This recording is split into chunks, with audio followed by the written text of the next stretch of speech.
I did a PowerPoint. I uploaded a PowerPoint.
All right.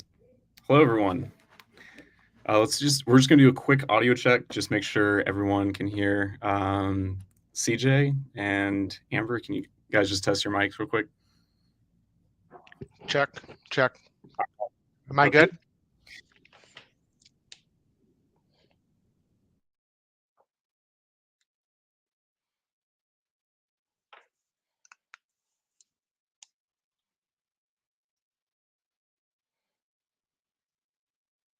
All right. I think we had some feedback. Sorry about that. Coming back from the Facebook Live page. Okay. All right. So, anyways, we are live. Thank you, everyone, for joining us. This is super exciting. Today, we have a super special guest, CJ Spotswood. He is going to be kicking us off for a three-part webinar series on microdosing. So before we get into that, before we start basically just really diving in, a couple of housekeeping things. So really excited to share this. But before we dive in, number one, we promised that we'd be announcing the giveaway winners. So basically, there's 3 giveaway winners. We are going to be picking 1 giveaway winner for every single event for this 3-part series. So we will be doing that at the end of this. So that way we just don't announce it and people log off. So basically, stay tuned to the end so you can be notified on that. Secondly, we mentioned door prizes. So for everyone basically that is still on the call towards the end, we will be giving away a Terrashroom hoodie, exclusive swag, limited edition. So we'll be giving one of those out, as well as a signed autographed copy of CJ's new book, the Microdosing Guidebook. Yeah, so this is really excited. So for all you that don't know, my name is Jared C. I'm the founder and CEO of Terrashroom. Super excited to be here. We have Amber here as well. She helps on the community management side. She is awesome. So say hi to her, drop her some love. And Vince, he's in the background making sure all the technology is working and that we can publish this for a later date. But last but not least, CJ Spotswood. He is here to basically give you guys a great show. So, CJ, take it away. Oh, what a great intro. Thank you, Jared. I want to thank everyone for joining us today across the different platforms. Another housekeeping mention, no matter where you are, if you're on Facebook Live, YouTube, or Twitter, all of those comments and questions can pop in there. And Tech Wizard Amber's going to be keeping an eye on that and is going to be throwing them in there so we can go. So you don't need to wait until the end necessarily. You can put them in real time as they're going, and we'll come back to them. So this is want to say thank you guys for coming. This is part 1 of the 3-part series I'm doing in conjunction with Terrashroom. This week I'm going to be talking about functional medicine, functional mushrooms, and kind of whole health a little bit. Week 2 I'm going to talk about psychedelics and microdosing, and week 3 I'm going to kind of pull it all together for everyone and kind of where all of this meets, and leave more time for more specific questions if people have anything that kind of comes up in the meantime. So, a little housekeeping mention here. This PowerPoint is intended for educational purposes only. No way am I, any agency, aforementioned individuals, or Terrashroom condone the purchase, sale, transfer of any illegal substances, nor do we encourage or condone partaking in unlawful activities related to illegal substances. This is for educational purposes only. I am not giving medical advice. If your medical providers have questions, they can reach out as well, but go through them. I will be talking about off-label use of non-FDA approved substances, and I have no specific conflicts of interest to disclose, other than I guess I'm working with Terrashroom on this today. So a little about me. My name is CJ Spotswood. I go by the Entheo nurse. I'm a psychiatric nurse practitioner in Maine. I've been a psych nurse for over 20 years. Prior to this, I've worked across the spectrum in psychiatry. My underground education, I went to a school which was one of 15 holistic schools of nursing. So I have a holistic background. The education there consists of like yoga for nurses, Reiki for nurses, all of those things that are completely different than what people would normally expect. But I am a psychiatric nurse practitioner. I have a practice where I see a number of patients for mental health conditions where I treat, diagnose, and prescribe medications for them. But I think that what we're seeing here now is these medicines that are kind of different are different in many ways. And I think that we need to kind of look at what is going on, where can we incorporate this into Western medicine and these different practices. I want to turn this over to Jared for some more intro, a little bit more about Terrashroom in case you came here to see me and had no idea what Terrashroom is. Yeah. So first off, CJ, thanks for the intro. So yeah, I guess just brief background. I've been growing mushrooms for about 6 years. Anyone that's tried to grow mushrooms know that it's pretty difficult. You have a lot of problems, a lot of time management. Most of the time, it looks kind of ugly. And so basically, over a weekend, kind of hackathon, put together a little contraption that I thought looked pretty nice, and realized like, hey, this could be a tool for other people that they could help grow, their own mushrooms. So that being said, it's been a really wild ride, super fun journey. Things are really taking off recently. So we're just to everyone that's been supporting, like, thank you so much. Like this has been awesome. Just community's been getting really big. Lots of support, lots of cool things coming from it. So we will be basically in the next 2 weeks. We will be doing like an exclusive product. I guess like just product related office hours or like a Q&A. So this session specifically is for CJ and his subject that he's speaking on. However, we'll be posting. And so basically, if you guys want some like one-on-one time where you can chat with myself or Vince, we'd love to basically see some friendly faces, say hello. You guys can ask, whatever questions you want. It's a fair game. So that'll be basically in the next 2 weeks. Probably we're going to be shooting to do that next week. So stay tuned on that. So that being said, though, I know we did a little bit of quick intro, but yeah, so this is super exciting. Appreciate everyone hopping on, and CJ, let's let you get things going and kick us off. Great. One more thing I wanted to kind of add about me, where it kind of pulls in. And I'll go over this more maybe next week. In my work, I did author the microdosing guidebook, but I've been kind of educating and researching psychedelic treatments, medicines for the past 5 years now or so. I've done some work with Psychedelic-Support, writing their psilocybin education program that's available for continuing ed for healthcare providers. I've done education with Psychedelics Today. I'm an educator with them. I've done numerous things with their Navigating Psychedelics for Clinicians and Therapists, and also their Vital Psychedelics, their 1-year program that's open, taking people. I'm also just finishing actually the CIIS, the California Integral Institute of Sciences certificate program for psychedelic research and therapies, which so kind of my psychedelic background has gotten quite in there. And this week we're going to be talking more of the functional mushrooms, but we'll get to those. So in these 3 weeks, I'm going to talk about what is some mental health things, such as what is a biopsychosocial model of health, the 4 food groups of mental health.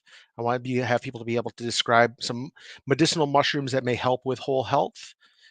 And then I'll go over these other ones in the future weeks, where we're going to talk about what psychedelic medicines and how they're different from conventional Western medicine, what constitutes a microdose, the difference between microdosing protocols, how to find an individual dosing that for individual needs, and how to prepare your microdoses. So the psychedelic stuff is going to come next week. Just so stay tuned. So a little background here. What we have in medicine is looking at what is the biopsychosocial model. And this is where I think that nursing kind of sets apart a little bit from general healthcare in general, because it brings in these different pieces in treating the whole person. So with the biopsychosocial model, the bio would be the biological, the structure, the genetics, the drug effects and diets that someone has. The psychological is the individual's mental health. The their self-esteem, coping, the ability to deal with stress and distress tolerance. The social piece is their social circle, their community, their family, their work environment, work relationships, things like that. And then added on here also is mixed in is the spiritual for some people, or it might be their soul, religion, their place in the world, and having sacred meetings. I leave that spiritual piece out of this a little bit because it doesn't really apply to everyone. But I think that, sometimes some of these medicines do really open up the spiritual model, even if someone doesn't have necessarily a religious practice per se. And this is a significant shift that we've seen is this biopsychosocial model, because we've seen in time, like with animal studies and even individuals that haven't been connected to the community, they end up having worse outcomes in health. If they don't have a connection to their family and the will to drive them to do better, health wise, if they're not doing well, they will, like a flower, wither and die. So I think it's important, to kind of look at that and where we are in our whole health. And also like to talk about what is the four food groups of mental health, or the four pillars of mental health. And these are conversations I have with my patients every day as I'm talking to them, you know. So this would consist of diet, exercise, sleep, stress management, anxiety management. If you don't eat well, you're not going to feel well. If you're not having that exercise and getting your body moving, you know, you're not going to feel well. There's I remind my patients that no matter what I'm being able to prescribe them for different medications, it's not going to. None of them are really going to supplement or take the place of any of these. Maybe to some aspect, the stress and anxiety management, or I can prescribe medication to help with sleep. But if you're not getting it, if you're not getting healthy restorative sleep, you're not going to be able to have that whole healing that's going on. So some of the stuff I'm going to be talking about here for the different medicines, we're looking at, diet specifically. So the diet is, what do we take into our body? And, coming from the Latin dieta, for anything we take into our body, we have to kind of think about, yes, we know the food we drink, the water we drink, things like that, but there are things that we consume that's going into us. So that would also include, social media, watching the news, talking with other people. We're consuming those types of things going into our body. It might be the blue light that we have coming off of the computer screens or tablets or phones as we're talking, late at night. That blue light that's coming in affects our sleep. It lowers the melatonin production, and then we have worse sleep. So there's all this interconnection played between all these different parts. So what are medicinal mushrooms? What is the functional medicines, the mushrooms that we have? I've got a couple we're going to talk about today. Those would be lion's mane, cordyceps, reishi, turkey tail, and we'll mention chaga. This is by no means a full extensive list, but this is kind of some of the more common medicinal mushrooms that are out there. And I like to add here that much of the information that I'm going to be talking about during this comes from research that's done based on animals. There's not a whole lot of human studies that have been conducted with medicinal mushrooms.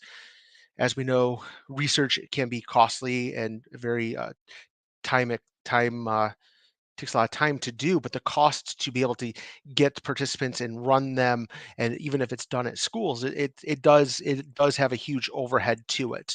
So a lot of research has been done with these with animals, but or in test tubes. And then we can take that information, we can kind of extrapolate it out into what might be the application within humans. And, this isn't anything different than standard medicines that we use when looking at those. They start with doing test tube models. We start also using with animals and animal testing, and specifically often mice. So a lot of these things can be extrapolated out. So let's see. Lion's mane, not to be partial, but is one of my favorite mushrooms to look at. If you ever find it in the wild, it really looks like the hair, the beard off of a lion, and you can feel in your fingers. It's just absolutely gorgeous.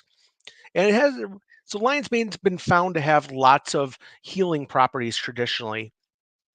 Buddhist worshiping Buddhist monks would use this lion's mane tea, and it would help increase their concentration during meditation. It was known as shugendo.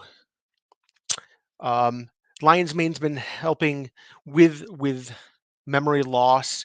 We've seen this in mice studies. There was a study that was done with mild Alzheimer's, individuals with mild Alzheimer's, who showed improvements in their cognition when compared to a placebo. And so this is one study that was a human study with it. So there was and that was in individuals. They were using about a gram of lion's mane, which would be 1,000 milligrams, roughly every day for about 49 weeks. So it wasn't some extensive time, and they saw cognitive improvements in these individuals. Um, we've seen where lion's mane has helped with decreased neuron damage within the brain. It helps get rid of those amyloid beta plaques, which accumulate. This accumulates in individuals that have Alzheimer's. So that's one way it's kind of going and helping with that. And to note, there's not a lot of great treatments for Alzheimer's at this point. Um, I'm very excited to see where this comes, especially in where I talk next week with psychedelics. The really can be really helpful for neuronal damage and these neurocognitive disorders. So, there's been other animal studies that have shown where the lion's mane helps regenerate brain cells and improve functioning in the hippocampus regions of the brain. These are the parts of the brain that we start seeing processing memory happens, and where we start seeing some emotional response, which I'll talk about a little bit in the next slide here. Um, so also we can see with this we can see with lion's mane, there's decreased risk of heart disease by having increased fat metabolism and lowering triglycerides. We can lower the spread of cancer with these substances. We've seen where that's kind of taken into consideration. Improvements in the individual's blood sugars, which can then lead to lower neuropathy and neuropathic pain. So it can help reduce pain for some individuals, especially with diabetic type of issues, and especially in their lower extremities. Um, of all the different mushrooms that are out there, lion's mane is considered the fourth highest antioxidant of all of the mushroom species. Other things that lion's mane's great for, it has some of the vitamins, the thiamine, riboflavin, niacin. Um, I'll talk about actually next week or the week after, where lion's mane is often stacked with microdosing and with niacin to help improve some of the flow of the microdose going through. Other minerals such as zinc and potassium here. But we've seen, like I mentioned, in the improvements in depression. The anti-inflammatory effects can show that the lion's mane can lower anxiety and improve depressive symptoms. Um, Kind of the model that we think about when it comes to mental health is the serotonin, serotonin model when it comes to mental health, where the main treatment is SSRI medications in with that. But we've seen where that's not necessarily the case. The treatment is not shown that's necessarily it, but we do know that by increasing serotonin, we can improve that. But another pathway of depression, I think that's going to be very exciting to see moving forward, is the how it works with the inflammatory processes and the gut brain biome that's connecting those. So I think it's going to be interesting to see as we kind of learn more about the inflammatory effects and mood, where are we going to be at with that? So, common dosing for lion's mane is 3 to 5 grams a day. But like I had said, that the study had shown just that 1 gram daily did have over 49 weeks did have that neurocognitive benefits that were there. So things for us to think about, things for us to look at and keep an eye on is that lion's mane can be something that can be hugely helpful. Next functional mushroom I want to mention is cordyceps. Um, yes, you may have heard this in your lately. The cordyceps has been talked about heavily in the Last of Us series. I'll talk about that momentarily. Um, but cordyceps has lots of historical and traditional use. It's known as the caterpillar fungus because of how it looks and how it grows. Um, it has a long history in old Chinese medical books and Tibetan medicine, where they referred to cordyceps as being a treasure, and a treasure because how it can have um, a tonic type effect, where the word tonic coming feelings of vigor or well-being, which is where the word invigorating comes from. It invigorating, when we think of that, it's increased energy, improvements in appetite, stamina, endurance, restores the symptoms of fatigue, exhaustion, and chronic stress.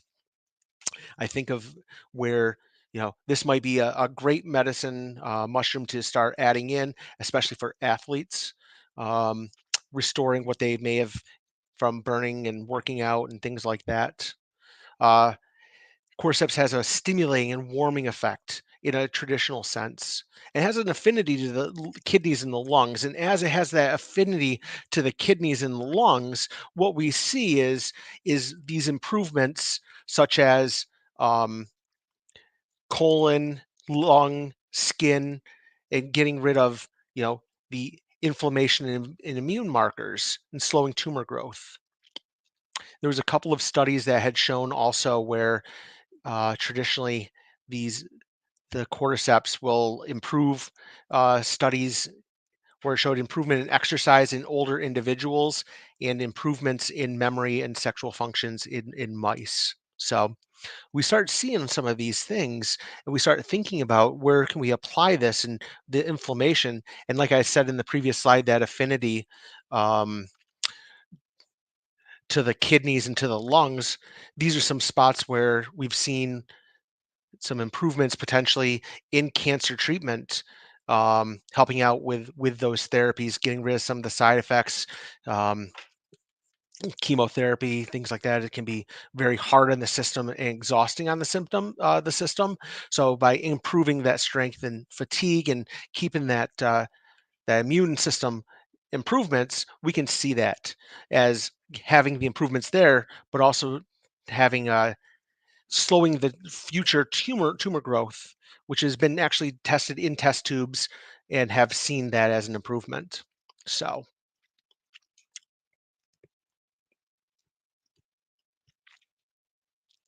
and cordyceps has, like I said, have improvements in memory and sexual functions. It may have improvements in hormone regulation, such as increasing libido in women and increasing sperm health in men. Like I said, though, with The Last of Us, there has been talk of the cordyceps and some negative side effects to it. Here you can see cordyceps will also grow inside of insects. Here it'll grow. You can see in their heads, it will grow out and eventually take over in these insects, which is fascinating. But really, I can assure you that at this time, there's no evidence that cordyceps will be infecting humans' brains, causing such a scenario as The Last of Us. I will say I'm not going to guarantee that. I am in no way a mycologist, but there's been no evidence of that going on. I guess I probably should have said spoiler alert, but I think at this point, if you know what The Last of Us are, you kind of probably have an idea that there's some mushroom talk in there. So another mushroom to talk about is reishi. It's known as the mushroom of mortality. It's also herbalists call reishi the king of medicinal mushrooms. And because of it has such well-rounded support in numerous body systems. reishi research has gone back over 2,000 years in medical written medicinal texts. The Chinese Taoist monks wrote about how it was used to promote calmness and enhance their meditative practices as well. Reishi was used by Chinese royalty to promote longevity and as held as being the mushroom of immortality in that esteem. Reishi is listed as the most cherished among the superior herbs and considered to bring that long life, support healthy aging, boost Kwai, and help with the body of light. There are 6 different colors of reishi that's referenced in historical literature. Each one of the colors, each one of the different parts have their own unique benefits in traditional medicine. Um, Other things that reishi can help with sleep. It's also great for its immunomodulatory effects, so helping with immune response. Uh, there is a risk of some GI upset with it. So you have to kind of dose it slow and see how you do with it if you're going to do it.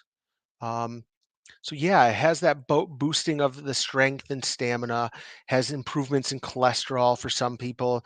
So getting rid of that hyperlipidemia, help with some of the UTI symptoms that someone might have. And once again, another mushroom that can help with mood and anxiety and getting rid of that restlessness and stress. It has that anti-cancer properties, specifically in the prostate for men, can help with it.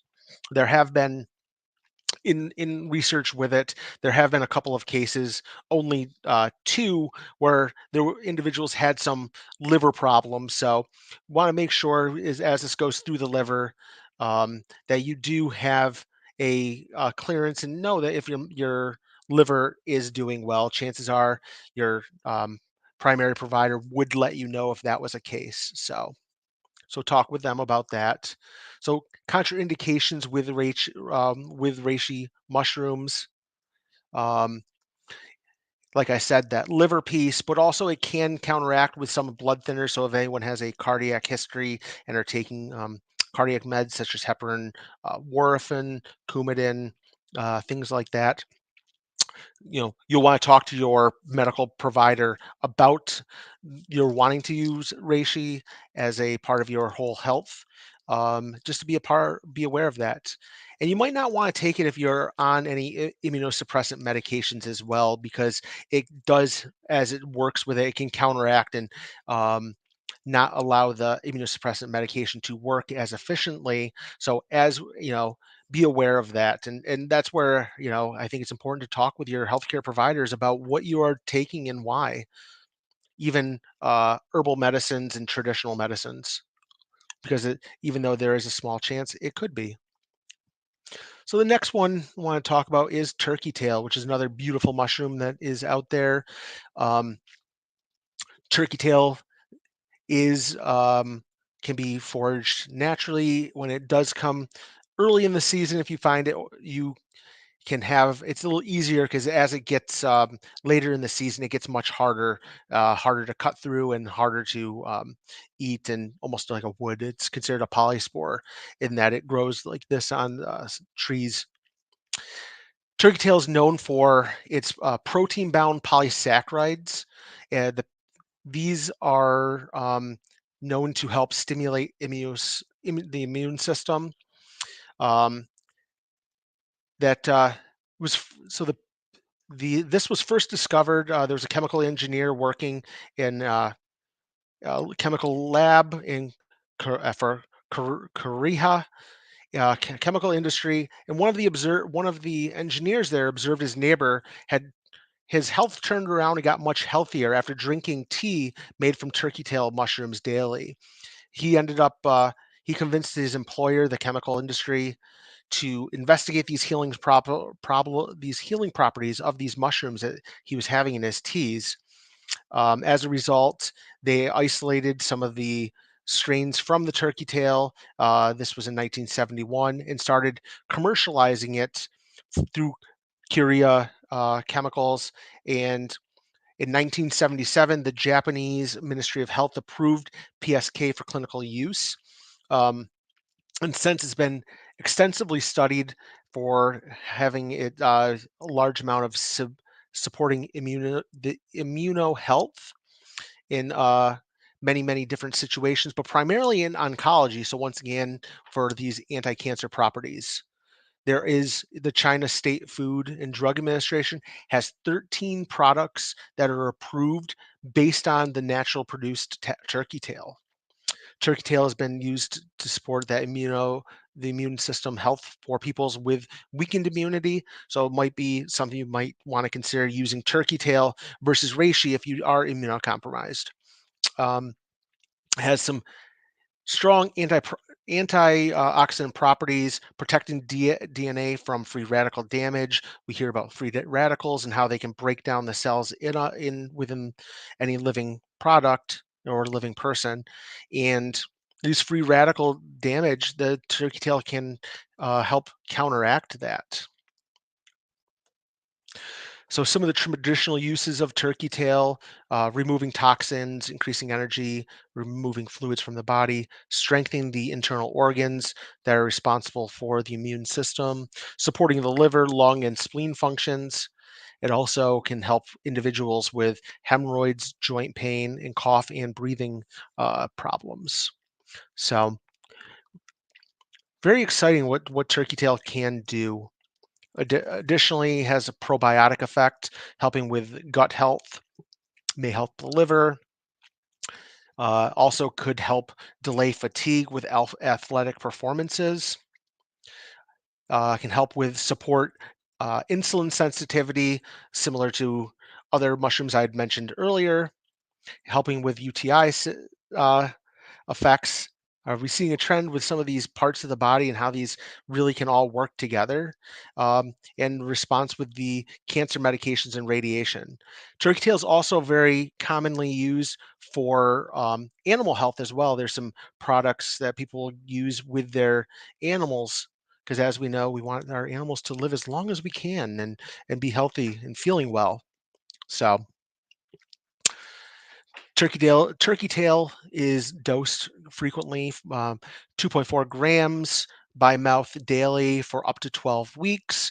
Um, Sometimes it's a good idea to cycle off of it after taking it for a length of time, just so your body can, recuperate itself, get itself back under control, and kind of refunction and kind of get its feet under it. So it could, encourage to cycle through it a little bit.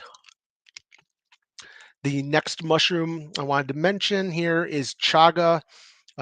Depending where you live, you may have seen this much more commonly. It's not necessarily a mushroom per se. It is, but it's different because it grows on this canker or conch, this black part that we see on this birch tree in the colder climates, typically in the northern hemisphere. And that mass, that canker that's growing on there, is not the mycelium of the mushroom, but more of a wood fiber. It actually like grows into the tree and kind of takes over that tree slowly, uh, taking from it.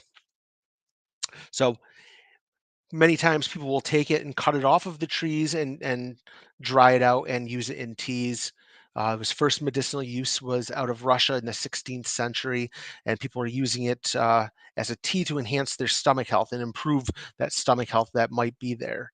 Um, the black, like I also want to mention, that black part that's there that we start seeing that's growing on there is due to the melanin that's inside of this mushroom, this fungus that's on there. And that melanin is known for having clearing the skin, the cleaning up the skin and skin health. But there's over 200 preclinical animal and cell studies showing how the chaga can help with antioxidant effects, boosting digestion in the skin, like I mentioned. Also has a lot of modulates inflammatory responses. It is antimicrobial, and it's also known as a adaptogenic. So adaptogenic meaning that it helps to normalize or regulate the stress response and the hormone response. So sometimes as we know, and we going back to that beginning where I was talking about like the pillars of health and how the biopsychosocial model, when someone is sick physically or mentally depressed, the body can get worn down with it. So being an adaptogenic, it helps to regulate that stress response and the hormone response. So those are the main mushrooms that I've covered this week. There's some others that are out there. I wanted to give time to kind of get these ones talking about, kind of look at the more common ones that we know, more of the common ones that may be able to, with Terrashroom's help, kind of produce and kind of go about. So that's those. Next week, I'm going to start talking about the other types of medicinal mushrooms that are out there. And I'm going to start talking about probably what many people are actually interested in with the psychedelics and microdosing.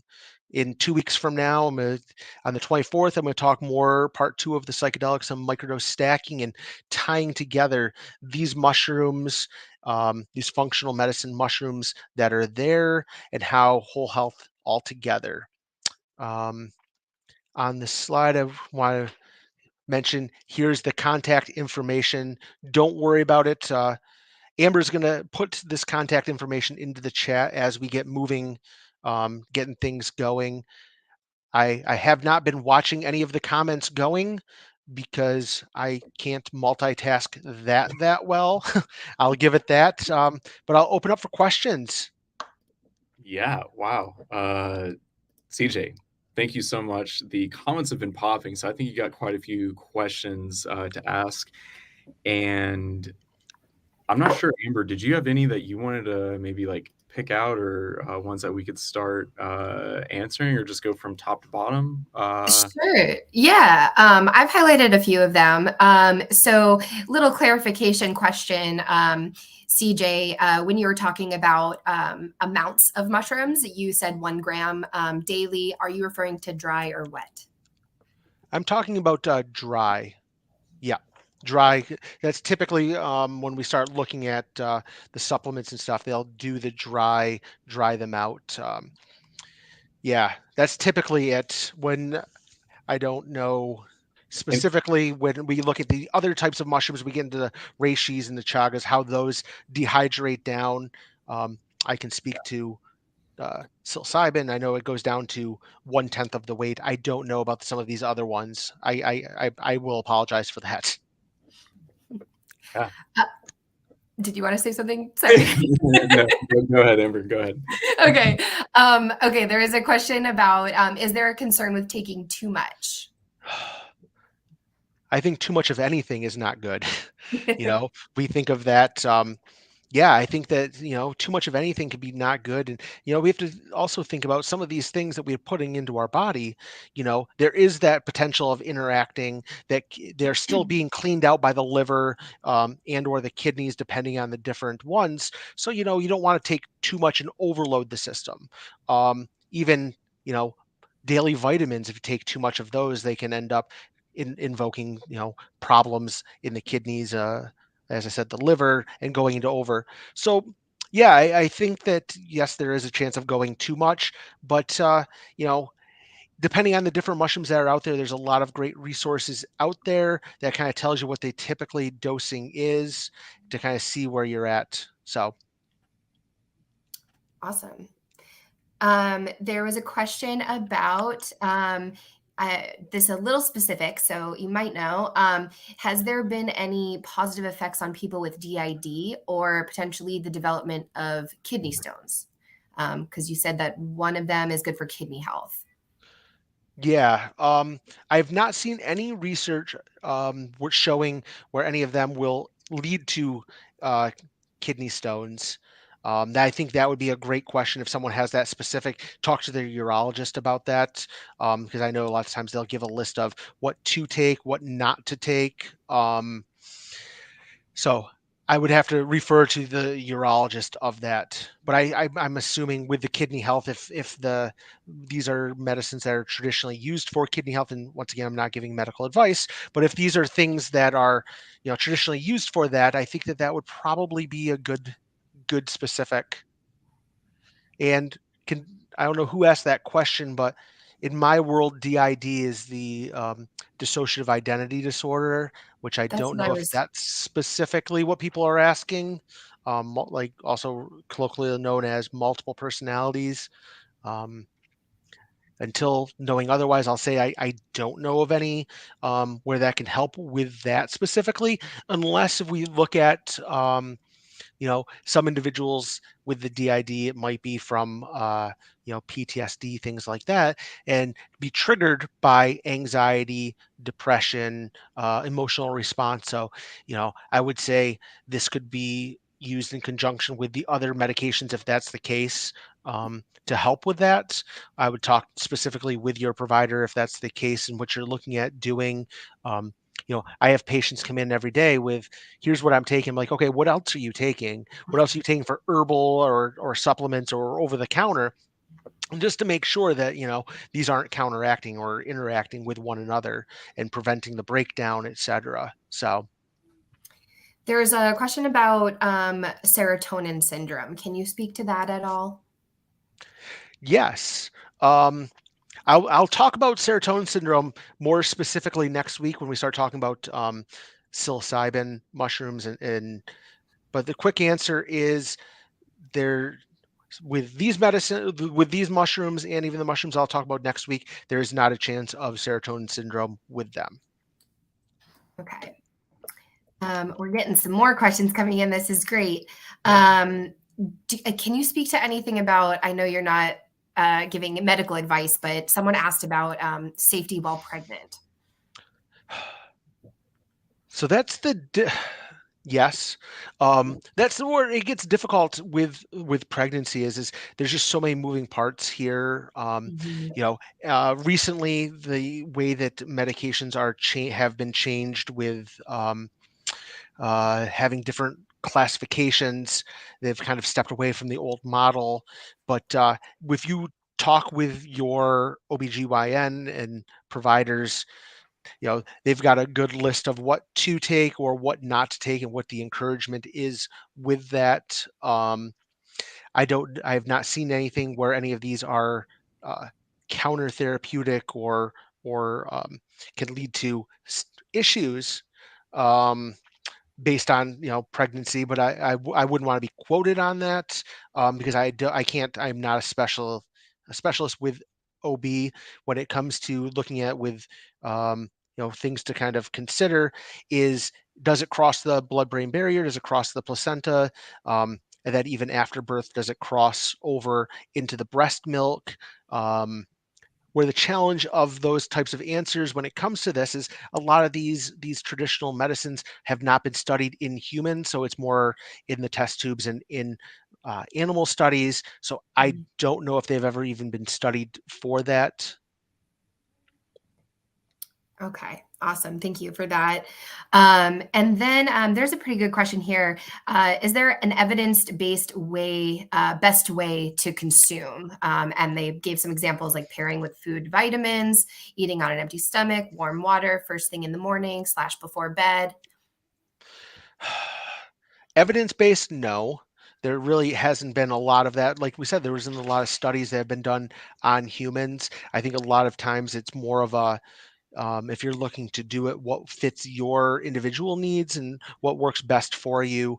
If we look at the traditional use of many of these mushrooms that I've talked about here, they may traditionally be putting them ground up or inside of teas and being consumed in that manner, especially the reishi and especially the chaga that I had mentioned were made in tinctures.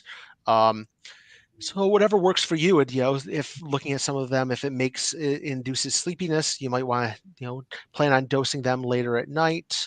I would say be important to also have plenty of fluids with these, because as we're having that increased load on the kidneys and on the liver, we want to make sure we're hydrating and being able to optimize that. But when it comes to evidence-based, I have not seen anything of that, unfortunately. I think it'd be great to know, but lots of people with these, especially the invigorating feelings and feeling better, this might be a great way to incorporate this into a morning routine. We see a lot of companies that are doing these mushroom coffee like substances or teas, and kind of, as where is that? Do you want to have that invigoration in the morning? Do you want to do the calming teas with some of these later in the afternoon and the evening?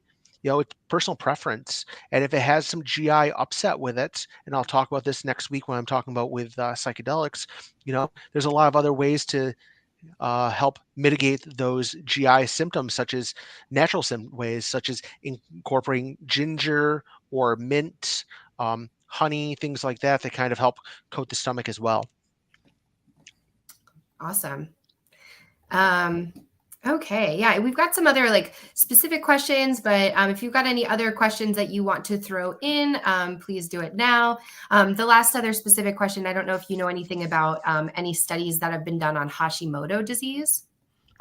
I don't. Yeah. I don't specifically. I mean, when we think about the with the thyroid and the being an autoimmune disorder, the immune system in Hashimoto's is starting to attack the thyroid, thinking that the thyroid isn't there, that the thyroid is not part of the body, and attacking it. I think if someone was looking at the immune response of some of these mushrooms and incorporating it, it might be part of a good practice to going with it. Once again, I would talk to your provider about that. I wouldn't forego Western medicine to just do this, but I think that the incorporation of these complementary and alternative medicines with traditional standard medicine may be able to have better outcomes. All right. Awesome. Thank you so much. All right. Yeah, I think that's the most of the questions that we got in. If you want to take it over, Jared, and announce some giveaway winners and yeah. Yeah. Well, I was gonna say, it looks like Beth had one question around good online resources for people with bipolar disorder, maybe around mushrooms. Is there anything you could recommend for that, CJ, before we wrap up? With bipolar, Yeah. did I hear that right? I'll be talking about more next week with some of these other medicines, specifically like looking at the psychedelics and stuff, and the bipolar. But speaking of like this week, in specifically, if we look at bipolar, these medicines I've talked about where they help with the immune response, and helping with that, and helping with mood and the anxiolytic or anti-anxiety effects that can be happening. When we start looking at that and incorporating that, looking at bipolar, I think might be a part of that whole health that can be hugely beneficial with it. Because if we can get rid of that immune response, the anxiety response, things like that, it could be a huge portion of that can be helped. I think that, if you were my patient coming in with a bipolar and wanting to stop medicine to do these medicines, I would be leery of that. But I think that if you were to incorporate these with the other medicines, that would probably be helpful. But it's each individual. And you have to look at, so when I also to think about with these medicines with bipolar specifically, these mushrooms this week do not affect like the serotonin system. It's more of the immune response, so they should not induce mania or a manic or destabilize someone. If that's I hope that answers, was it Mary's question? Beth, I believe. Beth. I hope that answers your question, Beth. Let me sneak one more question in here because it's really good. She also asked, I think it's the same person, Beth, asked that she heard the powder form is not good to take due to the body not being able to absorb chitin. Do you recommend extracts? And can you speak to that? So, well, the big difference between the powdered forms and the extracts, and is the extract is where they extract it out, so it's more powerful. It's more potent, pound for pound, basically. When we look at the difference of them, we have to take into consideration sometimes the filler piece of it or the rest of what's in it might be less harder to digest, like through the GI system. I wouldn't say one is better. I wouldn't say one is necessarily research-wise better than the other. I think it's important to kind of look at when you're getting these is the cost in particular, like pound for pound. Like if someone was to get these medicines and order them or go to a health food store, the powder is going to be less expensive than the capsules because they've gone the extra step of putting it into the capsules that are there. If someone's going to be getting the extract, if you're getting it from a major distributor, it might be less expensive that way. But I don't think that one is necessarily worse than the other. Some people might tolerate one better than the other, though. And then cost. Very interesting. All right. I think that's going to be, I think there was a question around, say, for child or adolescents. I think that we're going to cap it at that. So Bailey did ask, is basically mushrooms, are they safe for child or adolescents in regards to what you discussed today? We're not talking about next week's. Yeah. I think when we look at like children, we can, if it was incorporated into a holistic, I mean, these are things that have been used for hundreds, if not thousands of years with adults and children and geriatric elderly and whole health. And, many of these traditional medicines don't differentiate children to adults, except for maybe dosing specifically and looking at what's better for dosing. You don't want to give a kid such a high dose, but we put these into teas and the kids are drinking them and it's a lower amount than what an adult, because they have a smaller system. I think it'd be, could be something that could be helpful for them. If we think of like not mushroom related, but elderberry, we could add to the tea, which has the immune response as well. I have a lot of people who will use, especially this time of year, friends that'll get elderberry syrup that they'll actually make and add it with the chaga and make a tea that will help with their immune response and the cold symptoms and the nasal and the chest. And I wouldn't hesitate giving that to my daughter if she was able to palpable and drink it and wouldn't complain about it. If it's the tasting well for them. But yeah, I don't see a problem with that.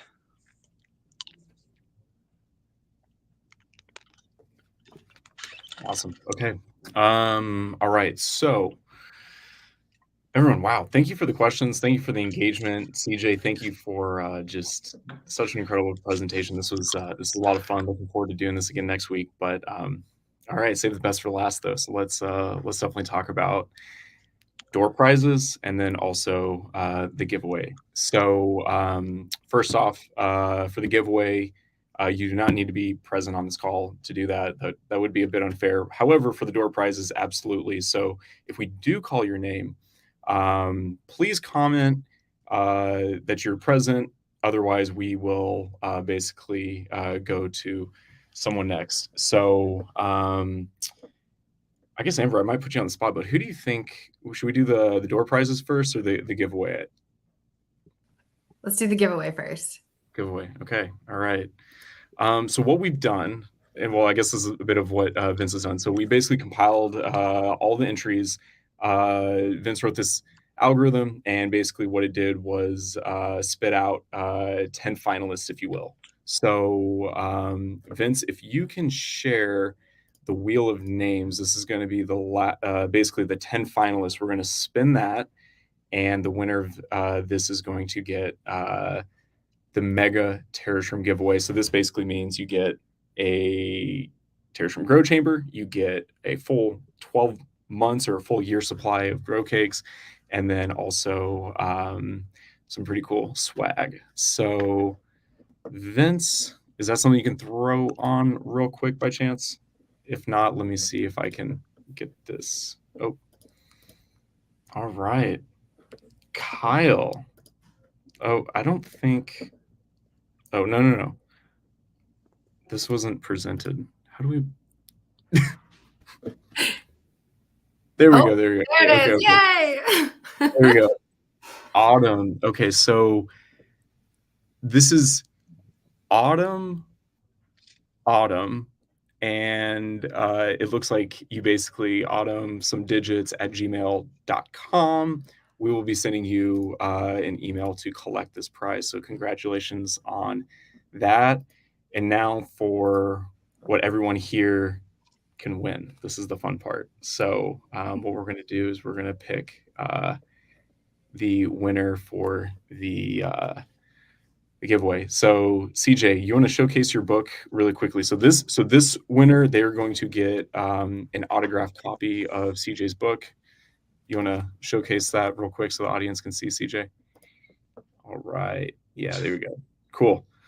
All right. So this is for the Microdosing Guidebook. You get a author's signed copy, and we'll be nice. So we'll just we'll throw in a Terrashroom t-shirt to go with it.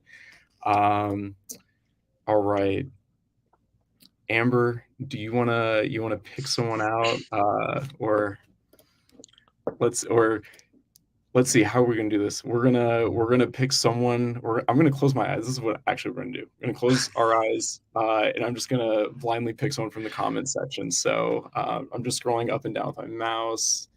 3, 2, 1. Putting my finger. No whammy, no whammy, no whammy. Stop. Tabitha Marie, are you on? There we go. All right. Well, congratulations, Tabitha, on the book as well as the t-shirt.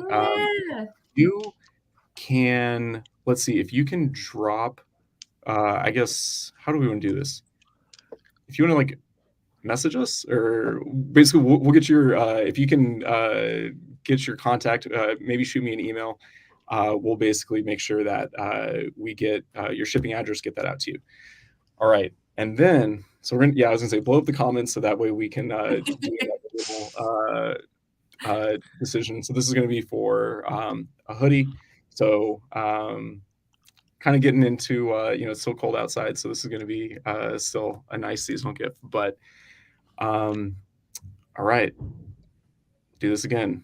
3, 2, 1. Gonna scroll. 3, 2, 1, and Carlos del Castillo. Are you on the call still? Carlos, Carlos, you were literally on 1 minute ago. This is crazy. We'll give you 30 seconds. Like 15-ish. Okay.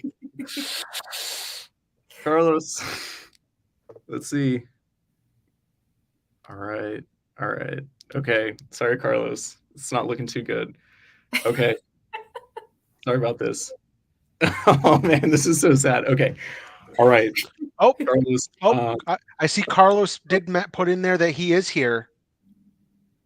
Did he? On Facebook Live. I'm not seeing it through the thing. All right, we'll figure something out if he does, but we got to keep the show kind of running. Yep. So all right, round 2. That's right, Shelby Lynn. Okay. Scroll. Let's okay. I'm gonna pick in 3, 2, 1, and boom. Duff Stoneson, congratulations on. Woo! Are you there? Let's see. Duff, come on, man. Oh no. Okay, we'll give Duff about 15 seconds. Man, we're getting through stuff. This is crazy. Okay. All right. Oh, there we go, Duff. Okay, you commented. Okay. Collect your prize. Come on down. The prize is right. All right. So yeah, and we did have a lot of people ask about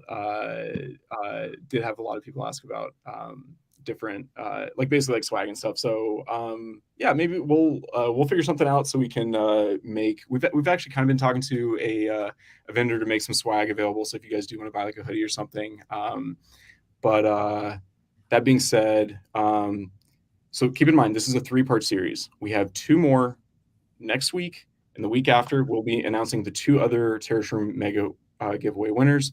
so that you get the full grow chamber, 12-month grow supply, swag, and then also we'll be doing a signed copy of CJ's book. We're just going to make it a t-shirt and the book, and then also a separate for a hoodie. So, you know, the more webinars you attend, the better chance you get of winning. But anyways, that being said, this has been really, really awesome. Duff, if you can go ahead and send me an email or us a message as well, we'll get the shipping stuff figured out. But wow, you guys have been absolutely amazing. This has been super, super, super fun. Thank you, Amber. Thank you, Vince. Thank you, CJ. This has been an awesome time. And I think most importantly, CJ, if people want to learn more about you, if people want to check out your book, where do they go? My website is entheonurse.com. All of my social media, I don't have TikTok, I'll just tell you that, is at entheonurse, ENTHEONURSE. My book is available anywhere that you want to get books. Since I have it through a distributor, support your local businesses, small businesses, because if they can get it in, which I love, because chances are if you order from them, they'll want to get 2 more just to put on the shelf and get the word out there. It is also available on Amazon, Barnes & Noble's, Books a Million, all of those other places. So, but if you go in person to places, they'll probably get more. So I kind of like that to get the word out. Yeah. And then if you do like it, I would appreciate people leaving a review on Amazon, because then it gets shared a little bit more. So, yep. All right. Wow. We got some comments. So I think what we'll be doing is, first off, thank you, CJ. This has been awesome. We do have a lot of comments, so this can go long. I think what we might just be doing is like, a lot of people are asking about how to enter these contests, some of these giveaways. What we'll go ahead and do is we'll be doing a new giveaway. I'll basically make that page live. Per giveaway laws and such, we had to close that previous one out, but we will be doing a new one, basically starting probably in the next 24 hours. Swag, we'll figure that out, post some of that on our socials. It'd be great if you could follow us, then we can stay in touch. And then some of the other questions I'll go through and answer to those. But thank you, everyone. This is great. Happy Friday. Hope you have a great weekend, and really looking forward to seeing y'all for our next session. Have a great weekend. Bye. See you guys next week.